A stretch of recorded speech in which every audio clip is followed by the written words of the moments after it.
lie? That's not a secret I'll never tell. You know you love me. XOXO. Gossip YouTube. Gossip YouTube here et bienvenue sur cette nouvelle vidéo. Aujourd'hui, Gossip YouTube est enfin de retour sur YouTube après 4 mois sans vidéo. Je m'excuse de cette très longue absence, mais je n'avais pas forcément de sujets dont j'avais envie de parler. Mais là, c'est bon. On est de retour. En plus de ça, aujourd'hui on se retrouve sur une vidéo très spéciale car aujourd'hui je vais pas vous parler de l'actualité de vos youtubeurs francophones préférés, mais d'une youtubeuse américaine que beaucoup connaissent sûrement de nom sans vraiment la connaître. Je parle bien évidemment, comme vous avez vu dans le titre de la vidéo, Trisha Paytas.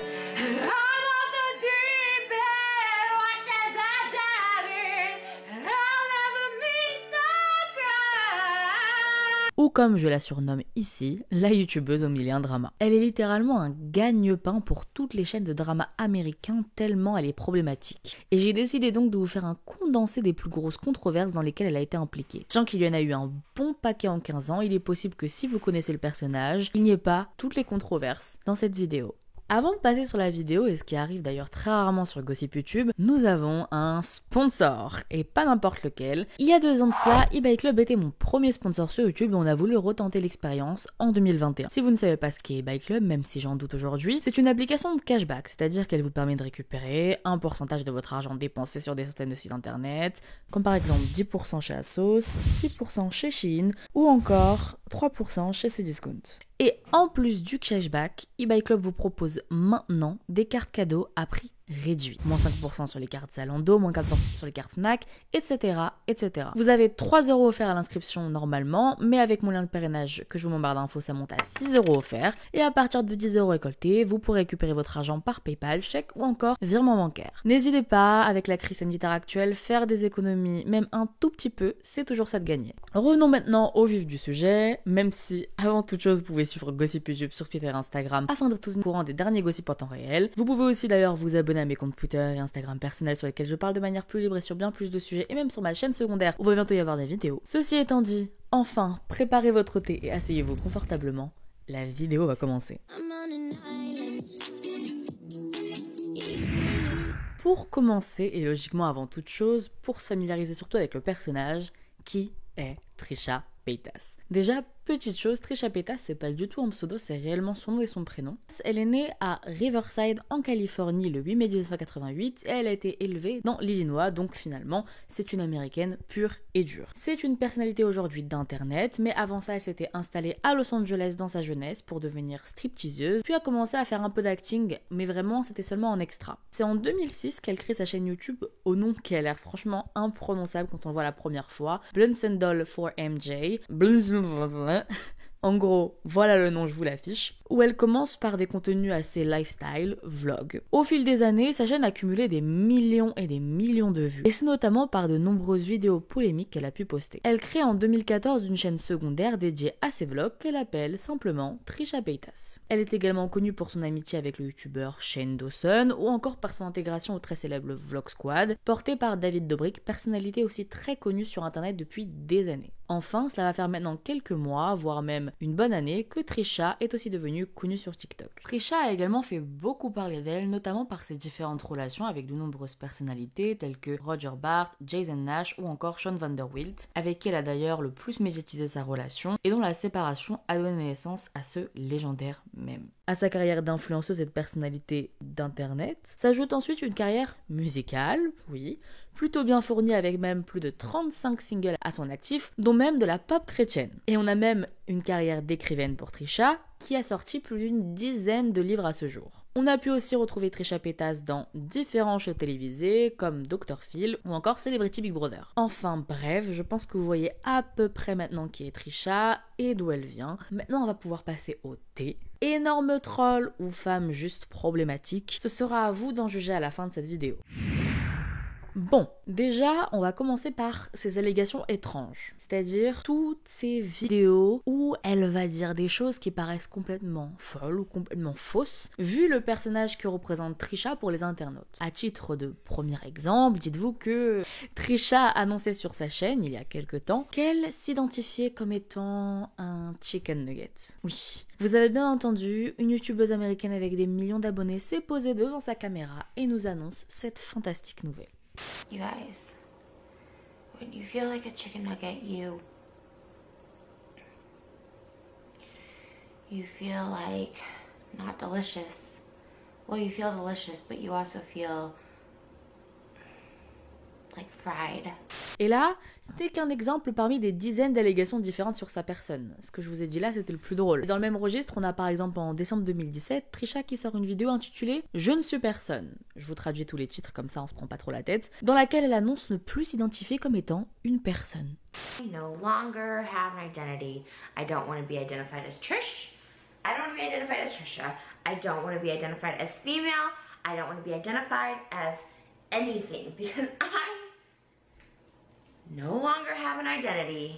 Un peu plus tôt la même année, elle annonce que son ethnicité a changé. Dans cette vidéo, elle partage à nouveau une crise identitaire sur elle-même, où cette fois-ci, elle dit que sa couleur de peau ne correspond plus à ce qu'elle pense, elle remet en question sa propre ethnicité, même si elle réalise qu'elle est née blanche, enfin, plus ou moins, elle le réalise, elle nous dit qu'en réalité, elle a toujours eu l'impression d'être afro-américaine.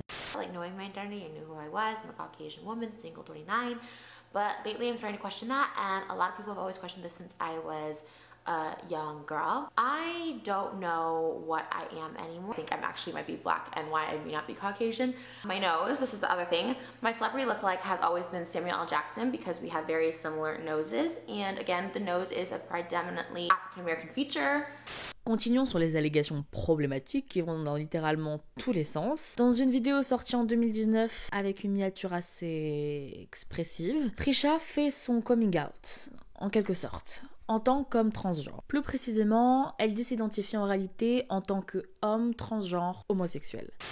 That's why I identify more as like a gay man because I like guys, but I also identify as a guy. If that makes sense. Thing that kind of like stops it is I do love, which a lot of gay men do too, I do love like glam and voluptuousness. So in my head, I feel like I'm a transgender female to male, but also like a drag queen. So do I think I'm transgender? Yes, 1000%. Do I identify with my natural born gender? 1000%. So I think that's where I'm at. La vidéo est aujourd'hui supprimée après avoir fait beaucoup parler, mais le bad buzz était ici pour le coup beaucoup trop gros et ses propos beaucoup trop incohérents, même si elle a continué à affirmer ses propos plus tard dans une émission télévisée, car sa vidéo était perçue comme tout simplement irrespectueuse des personnes qui sont véritablement transgenres et pour qui le coming out n'est pas une blague. Plus récemment encore, en mai 2020, Trisha a annoncé avoir ce qu'on appelle des troubles dissociatifs d'identité ou encore des troubles de la personnalité multiple. Enfin, elle s'est auto-diagnostiquée avoir ces troubles. So many people ask, do you have a disorder? Are you diagnosed with something? Are you bipolar? Are you schizo? And I'm like, honestly, I've never been diagnosed with anything. The closest thing that I have self-diagnosed myself, I guess, is multiple personality disorder. Comme la vidéo de son coming out transgenre, ce n'est vraiment pas passé et elle a fini par la supprimer parce que les gens trouvaient qu'elle surjouait et que c'était sûrement faux. En bonus, et bien évidemment, vu le personnage, vous imaginez bien, Trisha a été une fervente utilisatrice du N-word, mot très raciste dont l'usage est extrêmement mal vu pour les personnes non noires. Straight from the underground, a young nigga got a bag 'cause I'm brown. All you niggas want some neck cake. Et comme vous l'imaginez sans doute, le nombre de dramas est presque aussi élevé que le nombre de vidéos d'excuses. Allez, maintenant passons au drama, on va pas dire le plus intéressant, mais ceux qui sont reliés à d'autres personnalités, d'autres influenceurs. Car s'il y a bien une chose pour laquelle Trisha est connue, ce sont ces multiples tensions qu'elle crée seule, de base, avec d'autres personnalités d'internet. Je vous passe les énormes dramas avec la youtubeuse Gabi Hanna ou encore le youtubeur Nico Avocado, vu que chacun mériterait des vidéos dédiées, mais retenez une chose de ces deux dramas, Trisha adore répondre et relancer, et ça peut durer des mois avec elle. Bien évidemment, elle se mêle aussi de dramas qui ne la concernent absolument pas, comme par exemple celui avec Shane Dawson, Jeffree Star, James Charles et Tati de l'année dernière et de l'année d'avant. Plus récemment et surtout avec l'évolution des réseaux sociaux actuellement, c'est avec des TikTokers que Trisha crée des dramas. Oui, c'est avec des TikTokers et même des jeunes TikTokers. Et bien évidemment, elle a décidé de s'attaquer aux plus grands, les D'Amelio. En effet, Trisha semble avoir bien compris pour faire parler de soi sur TikTok TikTok, il faut créer des dramas. Et plus le TikToker est grand, plus le drama prendra de l'ampleur. C'est exactement ce qui s'est passé avec Charli et Dixie D'Amelio. En novembre 2020, Trisha a commencé à poster des TikTok négatifs sur Charli D'Amelio. Pour vous replacer dans le contexte, Charli venait de perdre 1 million de followers après qu'une vidéo d'elle se plaignant de ne toujours pas avoir atteint les 100 millions d'abonnés ait fait surface. Trisha n'a pas hésité à être crue dans ses paroles ou même à réagir à la vidéo de manière assez problématique. Ce n'est pas moins de 30 TikTok qu'elle a fait exclusivement dans le but de les attaquer.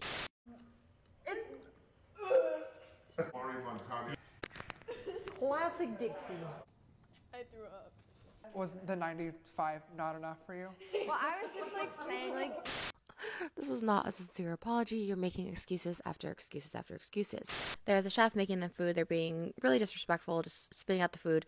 And they're 19, they're young, but I do think since they are role models on such a big platform, they should be called out when they need to be humbled a little, because you see this happen all the time. People get really famous, a lot of followers really quickly. They think they're entitled to 100 million. They complain that they only have 95 million followers. Elle a d'ailleurs également mêlé James Charles dans cette histoire en le traitant de prédateur, étant ami avec une mineure, ce qui, ma foi, est pour le coup complètement insensé et hors de propos. Au final, elle a eu ce qu'elle voulait, des réponses directes à ses propos. Dixie a répondu à Trisha sur TikTok en dansant sur un cover où Trisha répétait le N-word. Police coming straight from the underground. A young got a bag cause I'm brown and not the other color, so police think they have the authority to kill a minority. James Charles a quant à lui répondu aux accusations de Trisha en disant que ces affirmations étaient tout simplement dégoûtantes. How is it that James Charles is the victim in every single situation? I didn't want to respond to this because I didn't want to give Trisha the attention that she's clearly craving. However, I've now been accused of being a child groomer, and this is not an accusation that I'm going to take lightly. To insinuate that the relationship between Charli and I is anything other than just a friendship is absolutely disgusting. I don't need Charli, and Charli does not need me. I became friends with the D'Amelio family as a whole very, very early on because this is all very, very new to them, and I wanted to be a friend and a mentor in any way that I possibly could. And Charli and I, despite not being the same age, had one thing in common, which was coming to the spotlight at a very, very young age. This is something that Trisha has never experienced because the only reason she is in the spotlight is because she has said racist things. She said the N-word, she's done blackface, she offended the trans community, she offended the DID community, she said Hitler wasn't that bad of a guy, voted for Trump, and has started a fight with about every single other creator on this platform. You are in no position to be talking about me and my career, so I highly recommend that you stop starting fights with people that are half your age, pack it up, and work on holding yourself and your best friends around you because they and you are the problem. Elle a également tenté de créer des dramas avec plein d'autres influenceurs, mais qui pour le coup n'ont jamais voulu lui répondre ou lui donner du crédit. En conclusion, je pense que vous avez eu un assez grand panorama de qui était Trisha Paytas et des dramas dans lesquels elle a pu être mêlée jusqu'à aujourd'hui. Et à force de controverses et de vidéos plus excentriques les unes que les autres dans des positions et situations parfois insensées, Trisha est même devenue un mème au fil des années. Tout le monde la reconnaît comme celle qui pleure sur le sol en vidéo ou encore pour sa cover de Shallow que je vous ai mis en début de vidéo. YouTube est sans doute devenu son exutoire, là où elle va s'amuser à dire tout et n'importe quoi quand ça lui chante. Avec l'arrivée de TikTok, la même chose se produit et elle n'hésite pas à poster des contenus plus problématiques les uns que les autres. Et s'il y a bien une chose qu'elle a compris, c'est que pour faire parler d'elle, il fallait créer drama sur drama, et c'est ce qu'elle fait depuis des années. Elle les fait de manière personnelle, en se mettant elle-même dans la sauce, mais aussi en voulant créer des tensions et des clashs avec d'autres personnalités connues. Et elle aura beau se faire cancel par tout internet tous les jours, le problème c'est qu'elle en a strictement rien à faire et continuera de faire ce qu'elle veut sans se soucier de l'avis du monde, sauf si cet avis peut lui rapporter encore plus de vues. Son but est de toute façon le même depuis des années, et elle a elle-même admis sur plusieurs interviews, attirer l'attention, être connue, encore et encore, et ça fait 15 ans que ça dure, donc je pense que ça fonctionne. Voilà, c'est déjà la fin de cette vidéo, j'espère qu'elle vous a plu et que vous êtes content que Gossip YouTube soit de retour. Une prochaine vidéo arrive très très rapidement. En tous les cas, vous pouvez vous abonner et activer la cloche pour rester au courant des derniers gossips qui sortiront sur cette chaîne. Likez et commentez la vidéo si vous le souhaitez. Moi je vous dis à la prochaine, XOXO, Gossip YouTube.